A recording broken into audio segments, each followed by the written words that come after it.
I'm gonna hang up some LED strip lights on my deck. If you wanna see how that works, come along.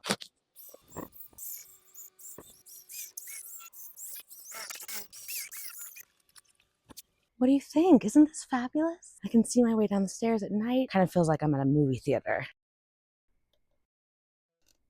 Yeah, these are awesome. I love the way that it turned out. I think that it is not only practical, like it gives me light because I need light at night, but it also is just kind of a cute look. Again, this was kind of a tester for me because the real goal is to put them on the front of my house as Christmas lights that will stay there all year round and will also act as like any other holiday lights that I want. The installation was super easy. It took a while because you had to screw each one in, but it was very easy. So I'm not worried about that. I feel like my husband and I could tag team the front of the house in like an hour. So that's not bad. They have about 16 million different colors, so you will find a color that you want. It comes with an app that you can download where you can literally pick from a color wheel or even photo match. It also has a remote control with about 20 different color options, so you can just use this if you want. But yeah, if you want to get real in depth with your color or your flashing combination, use the app. They're waterproof, so I'm gonna go grab my hose right now and we'll double check that that is true.